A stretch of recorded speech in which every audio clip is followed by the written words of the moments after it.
Good for the goose, but not the gander. Judicial ethics hypocrisy in the Supreme Court and the lower federal courts. Hello, welcome. I'm Peter Afrasiabi. I'm a partner at the law firm of One LLP with offices in Southern California. Today's program is focusing on ethics hypocrisy as we look at some of the recent controversies within the Supreme Court and also ethics opinions in the lower federal courts. But let's start here. Before I give you the agenda overview, we're going to talk about the goose and we're going to talk about the gander.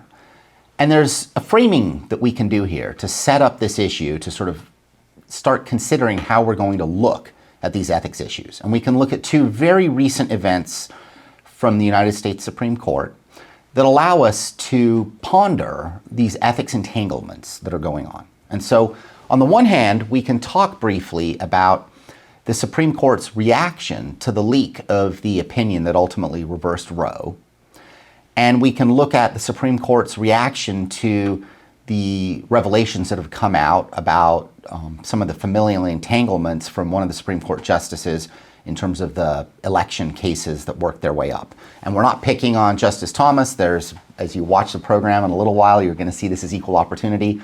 Justices from the right and the left have found themselves in the crosshairs of ethics problems. But this is just our goose and gander setup. And what's interesting about it is that in one situation, the Supreme Court felt this massive idea that there had been very grave ethics violations and an investigation has to be ordered because, of course, this is the Supreme Court and it's very important that we get to the bottom of ethics problems. But on the other hand, when the shoe was on the other foot, turns out there wasn't the feeling that there was a need for the same investigation. Now, before we get into the depths of the goose and the gander to start this program, let's just step back really quick and let me give you an overview of what we're going to look at today. You see here on our next slide. We're going to look at the ethics of federal judges and their disclosures and how the process is working in terms of the ethics questions that are raised. So we will look today throughout this program at the federal canons on judicial ethics. We're going to look at the codes and the ethics rules, and we're going to look at the early 20th century to see where these rules came from and how they've worked in the last 100 years. As we walk down this ethics road, we're going to look at a variety of different case law examples on ethics violations being charged against judges within the context of disqualification motions, which is sort of the vehicle we look at to understand if we have ethics problems. We're going to look at the fact that the Supreme Court of the United States has, in essence, self-exempted itself from these federal ethics rules. The judicial code of canons that apply to our lower federal judges just don't apply to the Supreme Court.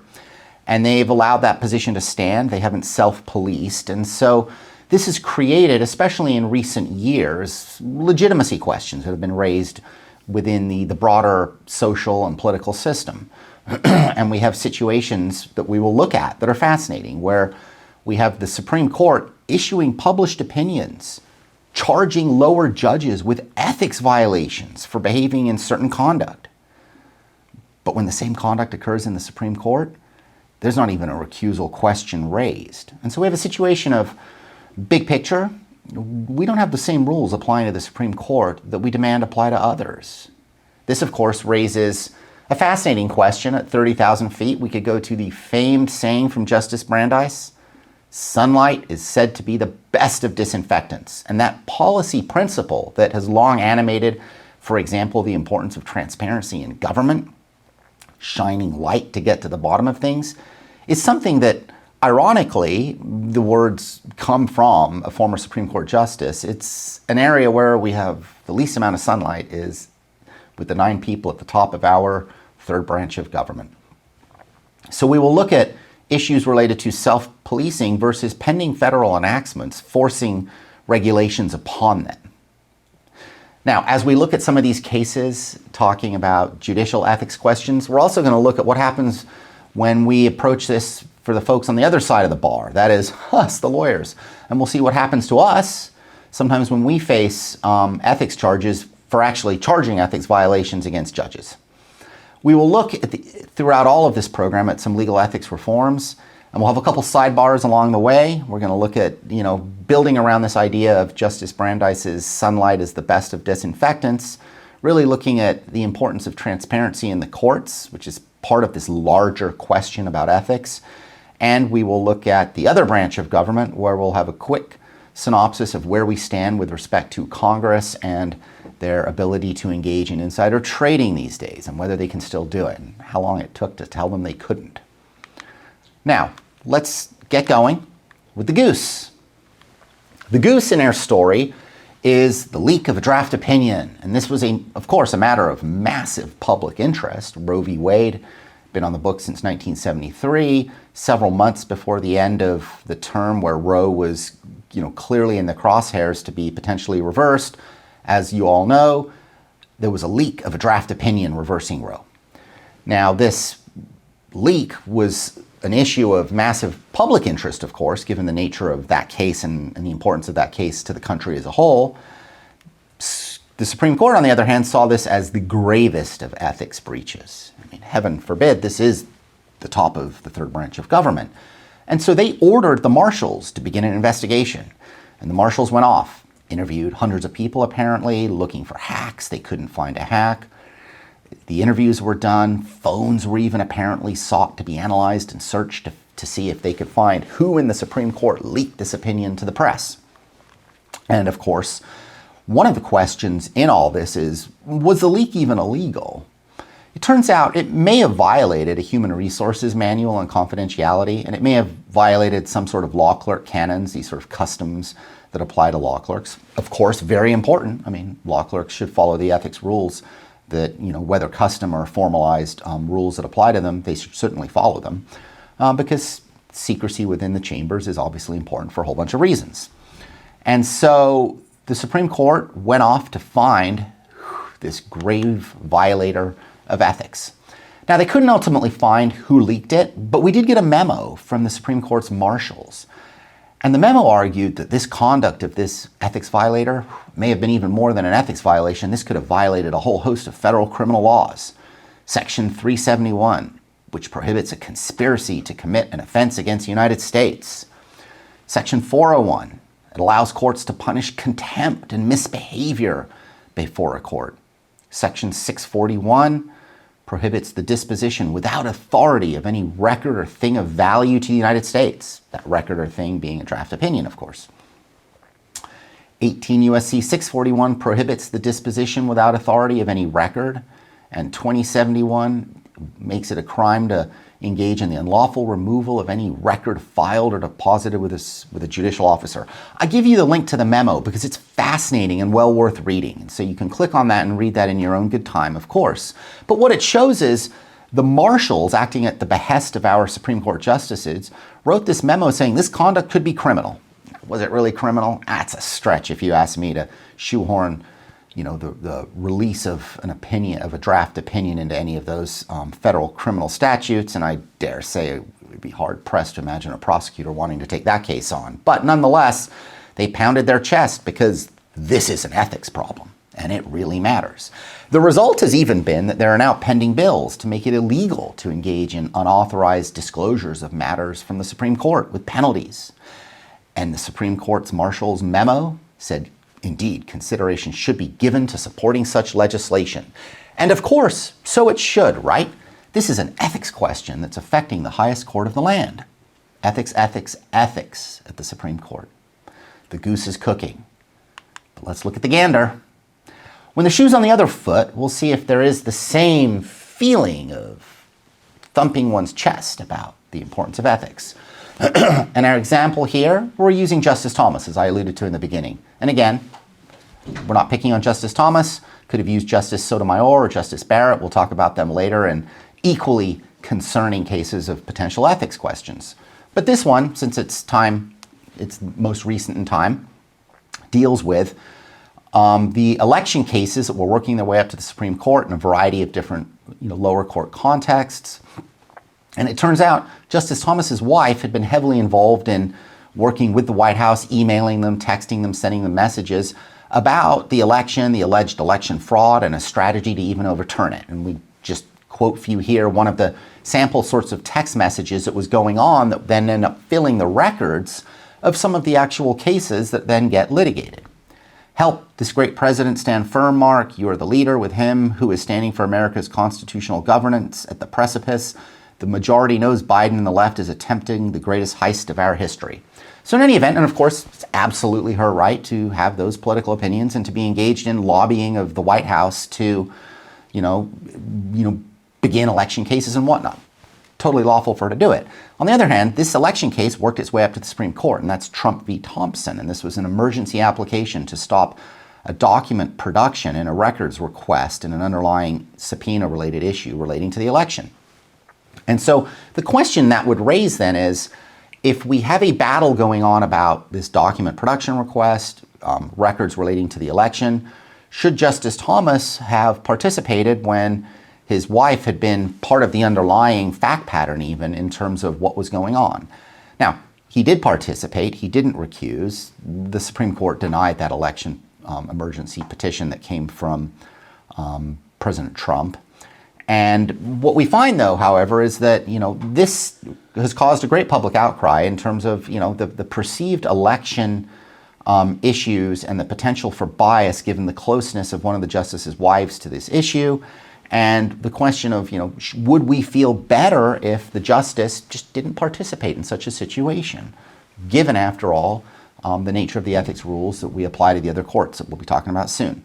No investigation was, ordered by the Chief Justice. The marshals weren't dispatched this time, and no set of judges convened to figure out whether there was an ethics breach this time.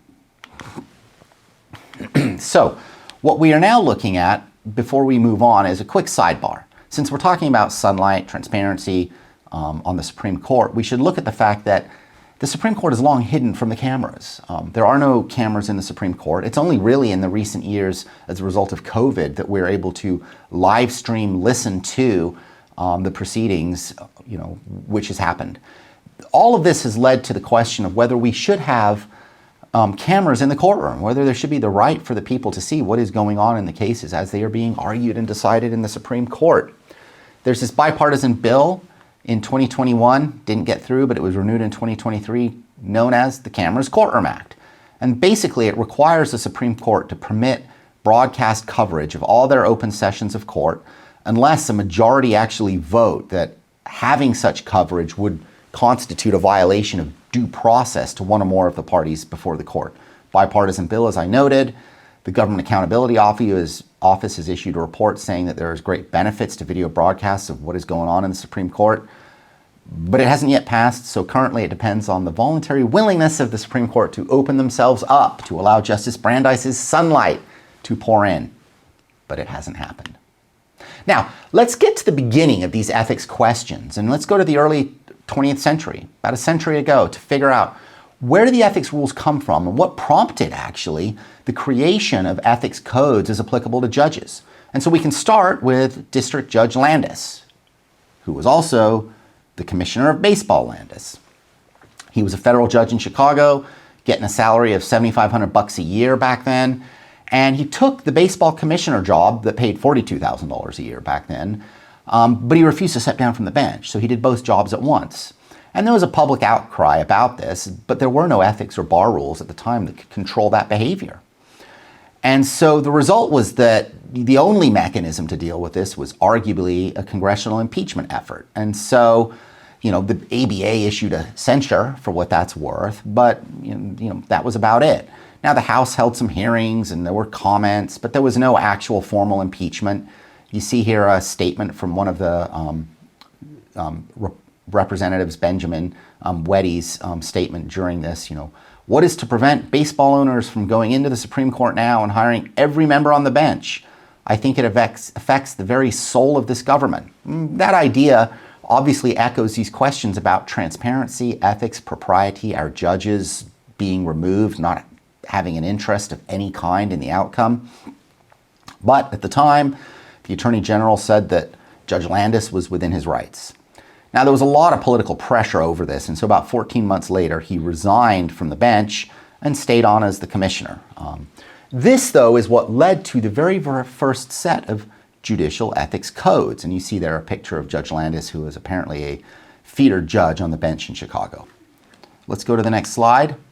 And this is before 1990, this era, starting from Landis in the early 1920s. There was no uniform federal code of canons, and really it was a state-by-state set of codes that judges were supposed to adhere to, depending upon whatever the bar of that given state said. In 1908, the ABA adopted the first model code for lawyers, and in 1926, as a result of the Dean Landis situation, the Judge Landis, situation, the ABA finally proposed model ethics codes for judges. Updated codes were then created in the 70s, but by the 1980s, it was still really state by state without formal adoption by the judiciary of any codes. This brings us to 1990, where finally the Federal Judicial Ethics Code is adopted. And as you can see here, we have Canon 2. A judge should avoid impropriety and the appearance of impropriety in all activities. And it's captioned as respect for the law. And so this idea is that, and then B is no outside influence. And I won't read the whole thing to you because it's long. You can read it yourself. But the gist of this is that there should be no family, social, political, financial, or other relationships that could possibly create the appearance of impropriety or influence that could affect a decision or a judgment of the court. The court must be fully removed and independent. And that's the whole point, right? And that's why the canon description of what this is about and what it means, you can see here and we can read it in the bottom half of this slide. An appearance of impropriety occurs when reasonable minds, with knowledge of all the relevant circumstances disclosed by a reasonable inquiry, would conclude that the judge's honesty, integrity, impartiality, temperament, or fitness is impaired.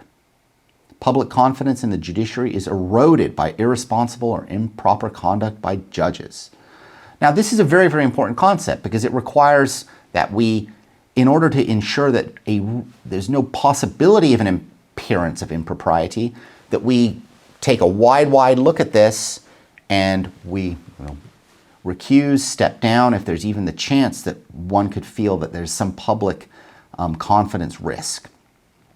Let's go to our next slide where we will see the Federal Ethics in Government Act. And this is the requirement that really triggers a need for judges and other elected officials to file disclosure statements listing financial entanglements, ownership, assets, that type of stuff that could trigger the need to recuse.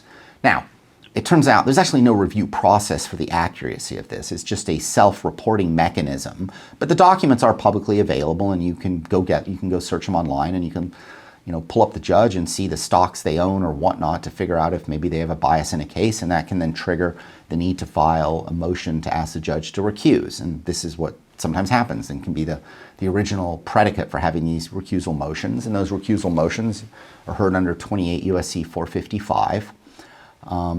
Which is the basis to sort of, go trigger a disqualification because of this bias issue that we were just talking about based on the canon. Lower federal judges can be challenged, but the Supreme Court judges cannot because those canon codes simply don't apply to them, and no one's empowered to review the outcome of, a charge being brought against them. And so the problem is that there is no mechanism that's been created, and so it really boils down to self-reporting, at least by the Supreme Court, without an actual basis in law to have a proper challenge. Here's 28 U.S.C. 455, which gets at the core of the ethics questions we're talking about today in terms of what happens when there is this ethics issue and then it triggers the need to disqualify. And so the procedural vehicle is the motion to disqualify. And judges must disqualify themselves in the following circumstances: personal bias or prejudice concerning a party, personal knowledge of some of the evidence and the facts in the case, relationship to the situation and others. As you see here, he knows people are his fiduciary relationships, or his spouse or minor child has a financial interest in the outcome. He or his spouse or a person within the third degree or relationship to either of them, or the spouse of such a person is a party to the proceeding, is known by the judge to have an interest that could be affected by the outcome. So those are the types of things, quite broad, and you can see there immediately in that last one, it's tracking the situation of Justice Thomas and his wife. But in any event, this is 28 U.S.C. 455. So let's take a look now at how some of the lower judges fare. And here's a quick overview of 455, and then we'll look at a few cases. You must disqualify where impartiality might reasonably be questioned. And the major rule that then distills from 455 is that the appearance of partiality is viewed from the perspective of a reasonable, thoughtful person. And what's important is that reasonable, thoughtful person, it's not a judge. We don't look at this from some rigid, narrow perspective of a judge who can, count the angels on a pinhead, who can split an atom, and, we're not deep in the weeds like that. We're just talking about a reasonable, thoughtful, non-judge person, reasonable, thoughtful member of our society, which is important because this gets at the policy of public perception about how the public perceives what is going on and what's proper. We look at the outward facts that could be construed as bias, and we do this because we try to avoid a subjective inquiry into the heart and mind of the judge. It's hard to do. We can't submit them to a deposition. And so this also requires wide berth be taken as we figure out this reasonable, thoughtful person standard. And in close questions, we err on the side of disqualifying. So if there's close ethics issues, reasonable minds can debate it. That should mean step aside.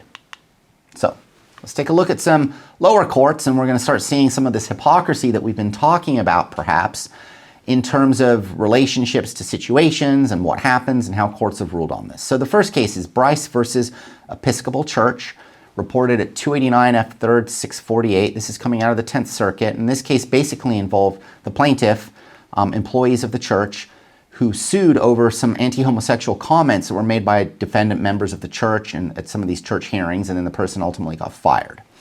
And the core of the issue then was this church doctrine battle in terms of whether the church could be sued for having these anti-homosexual opinions, whether it was First Amendment issues in terms of freedom of the church, and plaintiffs saying you don't get to have these opinions. They say it's doctrinal beliefs. And that's kind of the melee of the battle going on.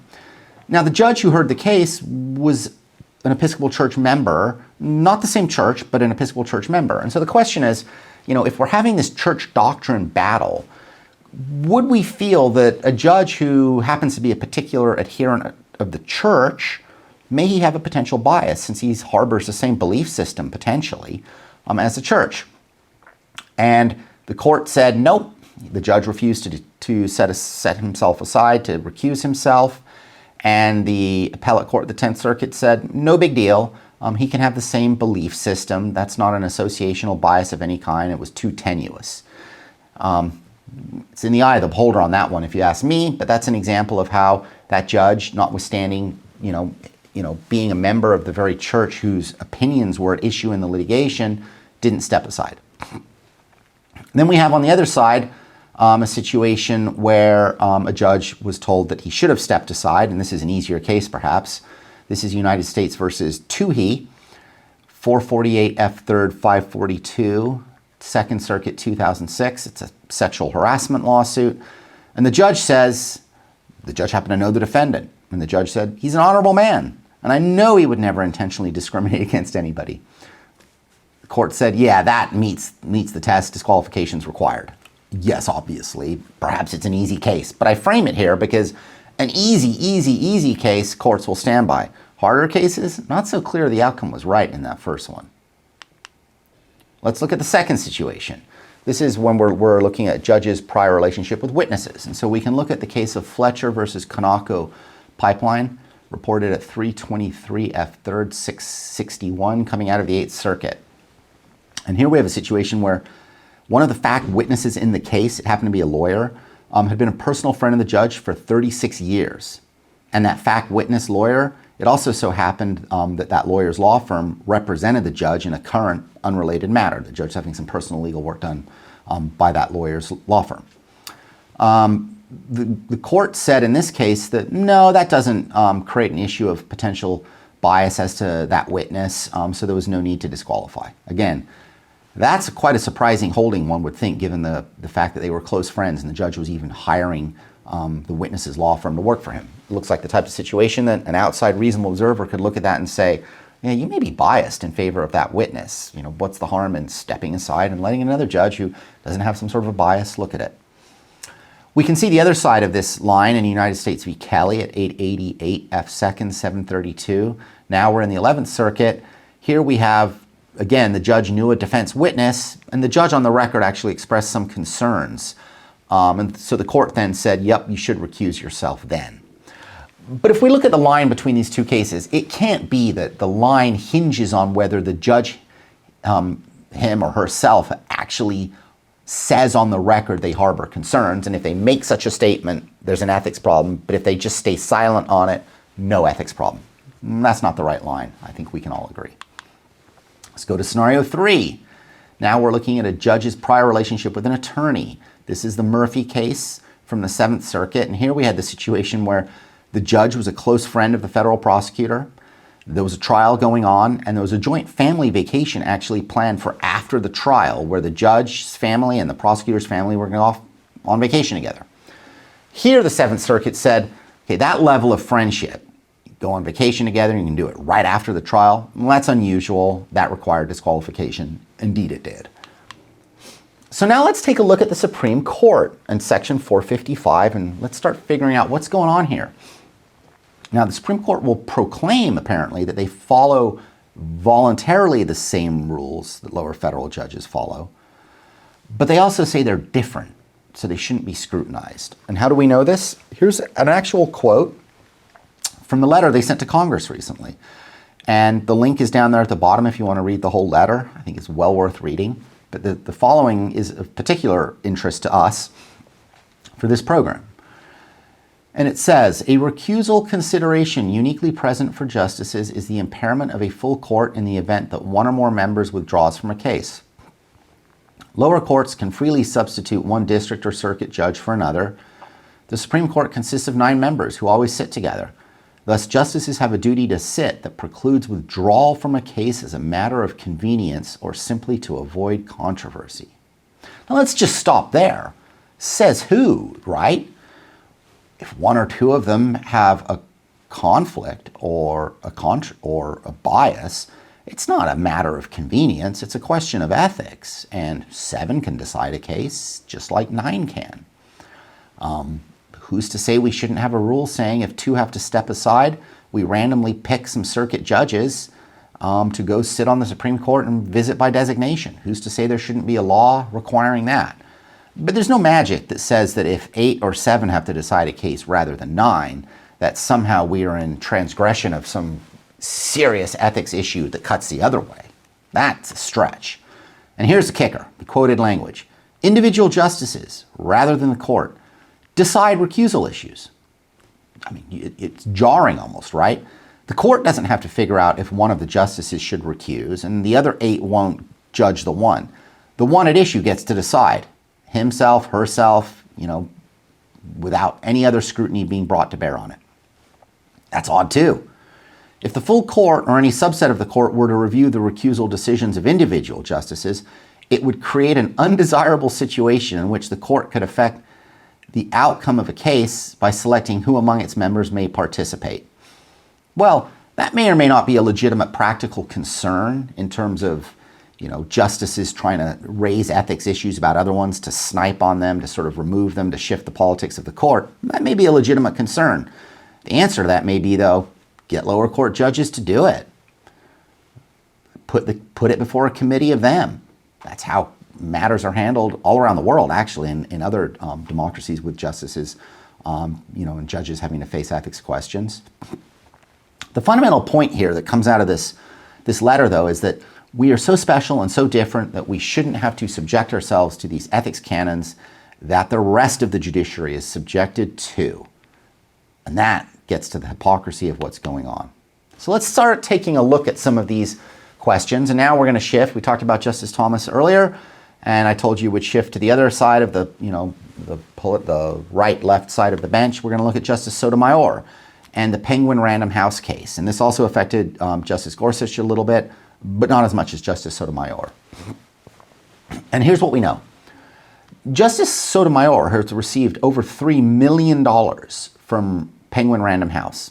This is in royalties and advances for her book deals. Justice Gorsuch has received over $500,000 from the same entity. Now, A case came trucking along up to the Supreme Court, Nicasio versus Viacom and Penguin Random House, case number 19-560 at the Supreme Court. And this involved copyright questions being brought against Penguin Random House. The question then is, should these two, who have not only received millions from that entity, but that entity also publishes their books, and so they all have a similar interest in trying to understand whether that entity is violating copyright or not. Are they just too entangled? For two reasons, really. They didn't recuse themselves. Now, the question we ask is there really any question that if your sitting district judge has a copyright infringement case being brought against some publishing company, and that judge got $3 million in cash from the publishing company, is there really any question that there'd be a disqualification motion and the judge would disqualify himself? Not really. But if you don't believe me, let's take a look at a prototypical money case involving judges being recused to be disqualified where it's even a smaller financial interest than that. This brings us to the Ninth Circuit, United States versus Wolf, 263 Federal Appendix 612 in 2008. This case is involving the following basic facts. There's an indictment against the defendant being charged in a corporate fraud scheme. And this basically involved inflating of publicly reported revenue figures. And you may remember all back to the early 2000s when all that stuff was going on with Enron and AOL and all these companies. This is an AOL case about, chicanery in accounting. In any event, the defendant was convicted on all 18 counts, but the judge along the way had refused to recuse himself even though he owned stock in the company that was connected to the scheme.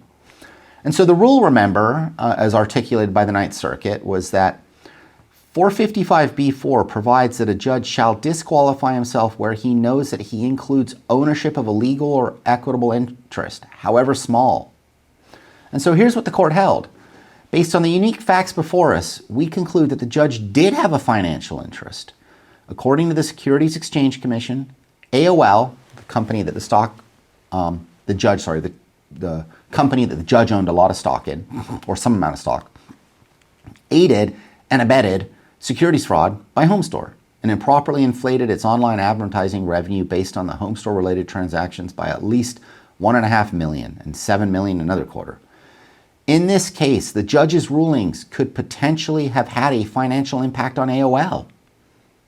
So the judge could be ruling in a criminal case against a criminal defendant who apparently engaged in inflating revenues or not, all of which could affect AOL. And the judge owned legitimate stock in AOL. The court said, yeah, that creates an appearance of impropriety. The judge should have recused himself, slapped him on the wrist for not doing it. That really answers the question about what's going on then when our Supreme Court justices have more than just a little bit of stock in some company. They got millions of dollars and they have an ongoing expectation of getting money for future book deals and future royalties. And even then could be triggering copyright claims, right? So that's the basic rule. Now I have here a but-see rule. This rule is not one that's so firm and rigid that literally just because a judge may own a share of stock in a company, anytime that company somehow comes before the court, the judge has to recuse. So it's not that hard and fast to rule. And you see that from another Ninth Circuit case, U.S. v. Rogers 119 F. 3rd 1377. And that's one where there was a defendant who was being sentenced. He had apparently, defrauded Bank of America somehow. The judge happened to own stock in Bank of America, and so this defendant could ultimately be ordered to pay some kind of restitution, with his prison sentence back to Bank of America. Now, the defendant had no money whatsoever, and so the court said, look, just because there could be some de minimis restitution paid to Bank of America, and the judge owned some stock in Bank of America, and could that inflate the judge's holdings by 0.0000000, and I could probably keep going percent?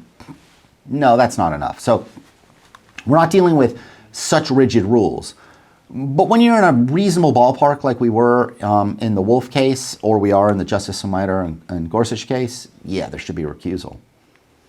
But they didn't, and they decided those cert petitions in those cases that were pending before the court.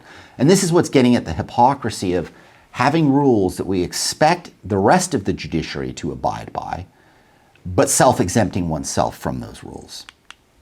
Now, let's shift to Justice Barrett and the Americans for Prosperity. This situation involves a 501c3, I believe Americans for Prosperity was, and it spent over $1 million to help get Justice Barrett confirmed to the court. Of course, that's its right to engage in that conduct, to do that. But that's a lot of money to be spending on lobbying efforts to sort of get the Senate behind the Justice Barrett nomination to put her on the court. But it worked. She got appointed to the court. And, you know, no sooner had that chapter closed than she's on the court, and a case comes up before the court, Americans for Prosperity Foundation versus Bonta. This is the case number 19251 before the Supreme Court. And here's what actually was at issue in the case, because it's also somewhat important, not just the fact that the same entity that just spent $1 million to get her put on the court is now before her. Let's even look at the underlying issue that was going on in the case, because it involved speech rights and soliciting contributions, and giving identities of donors. And so basically, here's the issue.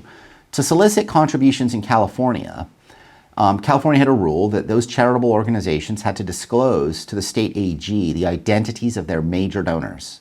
Now, the state said having this information on hand would make it easier to police misconduct by these charities. And Americans for Prosperity said, no, we want to get money from people anonymously and don't want to hand over the names to the Attorney General. And that's a fair First Amendment battle. Everyone's got a fair right to fight about who's right, who's wrong on that. But that was the issue. And so it's not just then the issue that there was $1 million spent to help get her on the court, but now we're looking at figuring out whether this very same entity may have to give the identity of people who donated to that effort, to that charity, that could have led to even, the money being raised for her to be put on there. This tangled question was one that the court ultimately held that the demand is unconstitutional, that you can't force Americans for Prosperity Foundation to hand it over. But Justice Barrett didn't recuse herself. She actually participated in the decision of that question. And so the question I guess we raise, given the hypocrisy framing question we're talking about here, is there really any question on a disqualification motion under the law we've looked at that other judges would have to recuse themselves if she didn't? Let's answer that question, though. And we don't even have to look further than the Supreme Court itself. Let's take the question of Caperton versus A.T. Massey Coal Company, 556 U.S. 868, 2009. Here are the facts. Multi-million-dollar donations to a lower judge's candidacy. The judge got onto the court. The judge then had his case, had a case pending, and the entity who donated was a party to the case. The other side said, hey, look, millions of dollars were spent getting this judge elected and put on the bench. You got to recuse. The judge said, I'm not going to recuse. Case went up to the U.S. Supreme Court. And so let's walk through what the U.S. Supreme Court has said about the propriety of this judge's behavior. The court has identified additional instances which, as an objective matter, require recusal. These are circumstances in which experience teaches that the probability of actual bias on the part of the judge or decision maker is too high to be constitutionally tolerable. We're not just talking, that is, about 455 and did you violate a statute. The Supreme Court was looking to say, is this even of a constitutional dimension in terms of the importance of the ethics questions and the need to recuse? The court went on. The difficulties of inquiring into actual bias and the fact that the inquiry is often a private one simply underscores the need for an objective rule. That's what we talked about earlier, as you recall. Otherwise, there may be no adequate protection against a judge who simply misreads or misapprehends the real motives at work in deciding the case. Honestly, let's just pause. You can't make it up, right, when you're reading these statements of law and you look at what we just talked about in the Americans for Prosperity case. But let's keep going. The judge's own inquiry into actual bias, then, is not the one that the law can easily superintend or review, though actual bias, if disclosed, no doubt would be grounds for appropriate relief. Well, isn't that true? If the judge says I'm biased, well, of course, they should step aside. But the judge's own inquiry, it's not enough. The law needs more. Don't we all agree, Supreme Court? So here's what they said. Whether Blankmanships, that's the person who donated the millions of dollars, whether those campaign contributions were a necessary and sufficient cause of Judge Benjamin's victory is not the inquiry either. That's an important fact, right? We don't know if the $1 million Americans for Prosperity spent was the but-for cause of Justice Barrett, getting the votes. But that doesn't matter either, the Supreme Court said when it was looking at this Caperton case. They went on. Much like determining whether a judge is actually biased, proving what ultimately drives the electorate to choose a particular candidate's a difficult endeavor, not likely to lend itself to a certain conclusion. This is particularly true, whereas here there is no procedure for judicial fact-finding, and the sole trier of fact is the one accused of bias. So what did the Supreme Court hold? The Constitution required recusal. The ethics situations were of such dimension here that the Constitution, due process, let alone bar rules, mandated this judge be recused. And so this case went all the way up to the Supreme Court, who issued this ruling saying that the Constitution found the bias risk to be so great that the judge had to recuse himself. And the Constitution said this in part because there needs to be an objective, fair look at this, in large part because there isn't even a proper mechanism for an individual judge to do it him or herself. Yet, when they shine that ethics spotlight on others, they can expound fantastic rules. Justice Brandeis's sunlight, transparency, and they can speak from up high on the mount about the importance of ethics as they condemn this other judge, justly. But when the light is shined on them, suddenly a very different set of rules apply, as we saw with Justice Barrett, who didn't recuse herself, didn't face an inquiry from other members of the court, didn't face a question of whether she should have recused under 455, let alone perhaps the Constitution, by way of some other mechanism, because there is no such mechanism. And the Supreme Court says, as you saw in that letter, that's all okay. No big deal. Hypocrisy? It's up for you to decide. The question then this has started to raise is, are we going to see some ethics reform for the Supreme Court of the United States? And you see here on this next slide that we're looking at Supreme Court Ethics, Recusal, and Transparency Act of 2023. And the politics to this, of course, is complicated because all politics are complicated, but here's the gist of it. And this comes from just some statements from some hearings. This is from Senator White House in particular. And I'm not, to be very, very clear, there are political statements from senators on each side of this question, so we're not picking one over the other, but this is just to bring to bear for us on the ethics questions that particularly matter. So we've picked those statements that come through prisms that frame this in terms of the ethics inquiries that matter to us. And so here's the statement. There are good reasons Americans are losing confidence in their Supreme Court. Special interests are spending millions to try to rig the judiciary in their favor, and the justices continue to shrug off their own self-imposed ethics crises. Every other major decision maker in the federal government is subject to these kinds of ethical guardrails. It's clearer than ever that it's time to bring a fair and transparent set of rules and procedures to enforce the rules to the highest court. And this is really important, this statement. And the reason I put it here for you is because it talks about a double problem. One is that there must be rules that actually apply. We must know that that code of judicial canons that apply to all the federal judges in the country, except 9, right? We need rules that apply to them. Is it going to be that set of rules? Why not? Or is it going to be another set of rules? Maybe, but what are those rules? We need a substantive set of rules that actually apply to them. And what's particularly critical here is we need procedures, procedural mechanisms that exist so that those rules can be enforced. We need to have some sort of process by law, which exists for everyone else in this country, to figure out how these rules are going to be enforced. Will it be motions to disqualify that are brought before the Supreme Court and decided by the rest of the justices? If that's not a good rule, for the reason Justice Roberts echoed in that letter that he sent, because we don't want the Supreme Court justices sniping on each other to sort of create, shift outcomes, then what's another procedure?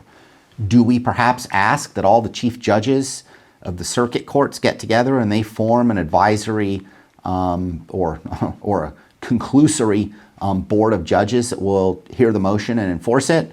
A random selection of judges from them, from some other set? What is it? But we need a procedure so that we know this isn't just left in the hands of someone saying to the court, oh my gosh, you should recuse yourself, and the lone justice saying, nah, I don't think I'll do it.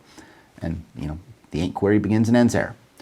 Now, the proposed law is to actually have a conduct and a process for enforcement. And so what the Congress is currently saying is that you, the Supreme Court, you better get with this issue of ethics and adopt a code of conduct. We'll give you 180 days. Get your code of conduct adopted.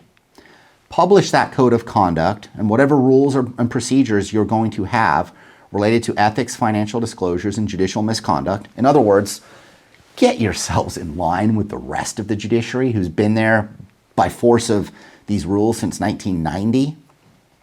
And in a nod to Justice Brandeis's statement about sunlight as disinfectant, let's have a transparent process for the public to submit ethics complaints against the justices.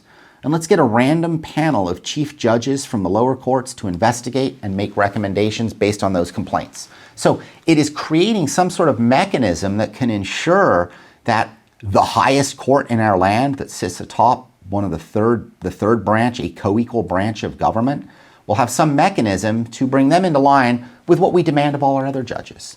And it seems particularly important, I would submit, in this program as we're talking about ethics, that they do this since they are called upon to issue condemnations of constitutional wrath against those who violate these very norms in other cases, as we saw. So let's take a little sidebar here and meander into Congress. Since we're talking about ethics, let's just shift to another branch of government because we're not just going to pick on the Supreme Court. Let's talk about insider trading. And it was only in 2012 that insider trading was actually formally prohibited for those in Congress. And you may all remember the brouhaha that kept popping up in the press about how, for the rest of us, we'd go to prison if we engage in insider trading. And these folks, it wasn't actually formally prohibited. And lo and behold, all these people who go become congressmen and senators earning 150 grand a year somehow find themselves to be multimillionaires when they retire from the Congress. Who knew, right? That's the cynical look at it. But nonetheless, there was a reason that in 2012, they had to formally try to get an actual law passed. And this was the Stop Trading on Congressional Knowledge Act of 2012, the STOCK Act. You got to love, footnote, the people who get to name the acts and they go we got to come up with an acronym. Well, it should be the STOCK Act since we're talking about stocks. What can we make work for STOCK? And they pulled it off. Great stuff. In any event, what this provided is that each senator and representative and staff person and those in the White House everywhere are prohibited from insider trading because they owe, quote, a duty arising from a relationship of trust and confidence to the Congress, the United States government, and the citizens of the United States with respect to material, non-public information derived from such person's position as a member of Congress or employee of Congress or gained from the performance of such person's official responsibilities, end quote. What's shocking, candidly, as we look at this from an ethics perspective is it took us until the year 2012 to conclude that there's actually a legal duty of that kind. I mean, that wasn't always there, just under the common law even. Really? Well, apparently. So you can see what I mean when I then say, when they wouldn't exempt themselves from insider trading laws until 2012, is it really a shock, I suppose, that the Supreme Court has chosen to exempt itself from ethics rules too, and leave it to self-policing, self-reporting, the old, trust us, we'll do it if we have to rule. Not really shocking in that sense, is it? Now, let's take a look at the other side and briefly review what happens in situations where lawyers can themselves face sanctions. And we're going to look at a couple of cases involving the intersection of ethics and race with respect to our judges. And this is questions about whether the judges themselves are engaging in improper race-based behavior from the bench, which would be an ethical breach, of course. And what we're going to also look at then is there a risk for a lawyer for making a charge against a judge when the charge isn't right and doesn't work, and so that ethics charge that the lawyer throws out, goes out like a boomerang, comes back, hits the lawyer on the head. And the first case we're going to look at is one where it did. And I think rightly so when you see the facts. So we're not calling this a hypocritical or an act of hypocrisy in terms of the ruling. But it is important for us to understand that lawyers should tread carefully when making ethics charges against judges, because you could find yourself in ethics hot water yourself. This is the case of McDraw Inc. versus CIT Group. This is reported at 157 F. 3rd 956, and this is coming out of the Second Circuit in 1998. It also is reported, an earlier part of it, at 138 F. 3rd 33, same year, 1998, Second Circuit, of course. And the basic situation is this. The plaintiff's lawyers in this is a business dispute type case, but the plaintiff's lawyers happen to be involved in another political case that was related to alleged campaign finance violations in the Clinton administration involving issues related to the Asian American community and campaign finance stuff going on that was all alleged. And so that was a big political case that these lawyers, the plaintiff's lawyers in this McDraw case Inc., were heavily involved in. And they were apparently known for being heavily involved in taking on this case, saying that there was a bunch of Asian American campaign finance problems going on in the Clinton administration. And so what they said in this case is that you, sitting district judge, you may well be biased because you're active in Asian American legal initiatives and President Clinton appointed you. And we're out there in this other case saying there's a whole bunch of campaign finance problems going on in the Asian American community. And so therefore, I think in this civil case we have before you, you may be adverse to us and unfair to us in some way. And it was just tossed out like that. And the court said, that's not a basis for disqualification. In fact, what the court said is that it's intolerable for a litigant without any factual basis to suggest that a judge cannot be impartial because of his or her race and political background. And so basically what it boiled down to is the idea that you can't simply say a judge is going to be biased because of that judge's race or political background. I mean, you need more. I mean, you'd need to come forward and say that somehow Judge Chin was a subject of that investigation or something was going on, something much, much, much more significant.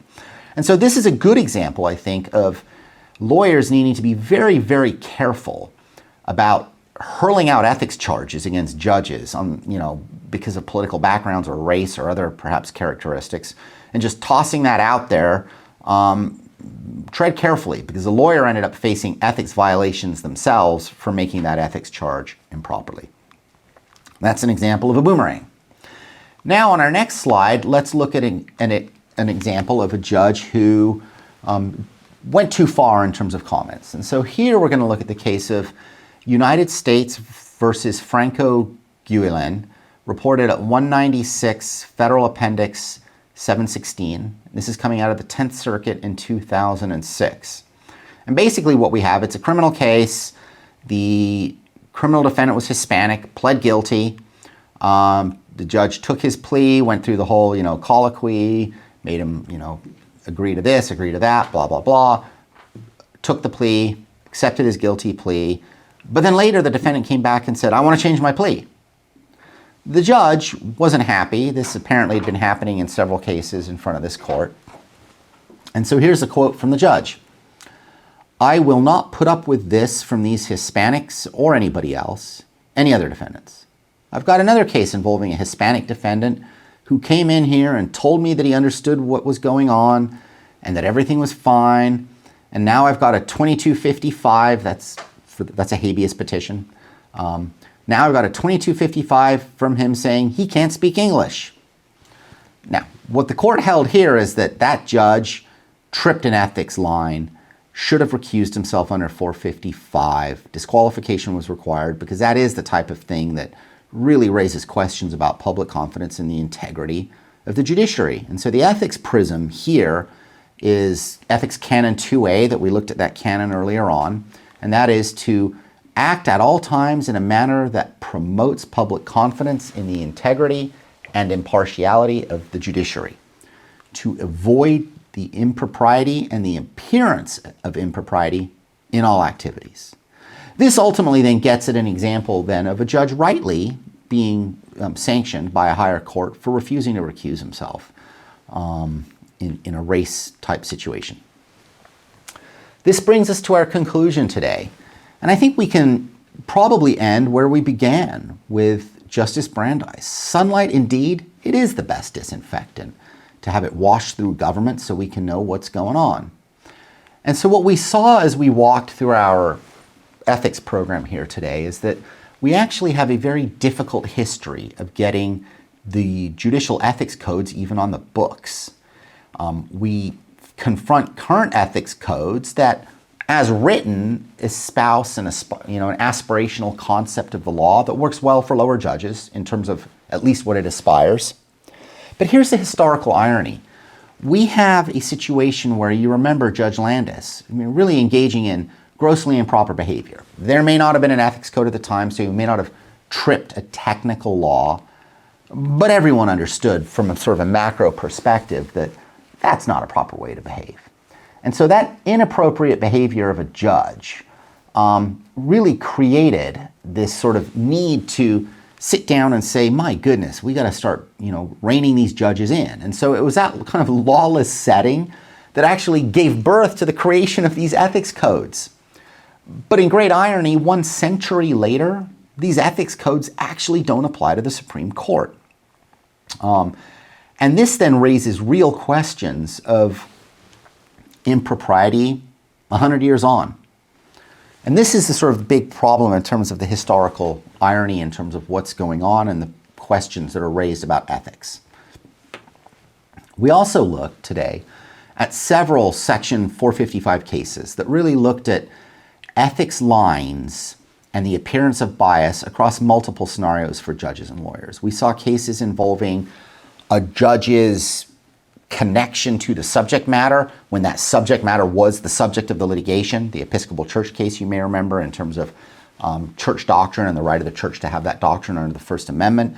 And we saw that that case went in favor of them saying, nope, no problem here. This is perhaps an example of Section 455 not even working well, but at least there's a process in place, right, for it to work. We looked at situations that then shifted from the question of a judge's involvement in the subject matter of a controversy to a judge's familiarity with witnesses. And we saw one where the judge was a longtime friend of a given witness and even had hired that friend's law firm to represent him currently. And the court said, no harm, no foul, no big deal. Raising real questions, too, about whether the rules then, when they're even being applied through a process, themselves are falling subject to what we could say is hypocrisy and improper rulings. And we saw, of course, in here cases where rulings came out right and just as they should have in terms of, for example, the case of the prosecutor and the judge going on a family vacation right after trial that the prosecutor was in before the trial, where the court said, no, that's not proper, that's not appropriate, and that does raise real questions for the public about judicial propriety and behavior. What this brings us back to, though, is this hypocrisy question we talked about, and the question of whether we, at the end of the day, have a double standard credibility gap for the Supreme Court. And we looked at a couple specific case examples. We looked at the one of Justices Sotomayor and Gorsuch, and their significant financial interest in a company that's paying them money when that company then is appearing before them in questions of copyright infringement, which themselves related to the very work they were doing for the companies. They're writing books, which triggers copyright, obviously. Not that they were being charged in that case, but just that they're involved in the subject matter of that entity as well as getting money from it. And we saw how they didn't even recuse, and there was no mechanism to even, no procedure, to put this in place to say, come on, this isn't right. And on the flip side, we looked at basic stock cases for other judges where they've been told, this is absolutely wrong, you can't engage in that type of behavior, where they had a far smaller financial interest, candidly. That's the AOL stock case we looked at. And we looked then at Justice Barrett and the money expenditures for her confirmation, and then her ruling on a case involving that same client that entity that had spent money to help get her confirmed. That entity then appears before the court involved in a controversy involving whether they'd have to disclose people who donate money to them. And she didn't recuse herself, and there was no process to even ask the question of whether, is this right or wrong? And we looked then, in great tragic irony perhaps, at how when the Supreme Court is able to point its gun at others involved in similar behavior, like that judge who, appeared in a case with a party to it, where the party had spent millions getting that judge on the bench. The Supreme Court issued a constitutional condemnation, wrath of it, to that judge for his behavior being grossly improper. And just so it was. But what's good for the goose is good for the gander. And that's why we have legal reform afoot, and we looked at the legal reform that's afoot to ultimately, and I think finally, a century on into this mess that's occurred because the Supreme Court has not been subjected to it, we have legal reform afoot that will force a process of ethics compliance on the Supreme Court, and it'll allow Justice Brandeis' sunlight to start shining into this little corner, at long last, of the Supreme Court. As always, it's a pleasure doing these programs. If you ever have any questions, please email me. I enjoy engaging with all of you by email when you do reach out with your questions. And I look forward to your watching our other programs. We have a great Curious Lawyer series and a Bill of Rights series. If you want to dive into the Bill of Rights, 10 hours on the 10 First Amendments to the U.S. Constitution, you can become an expert in all of them. Thank you as always. Good day.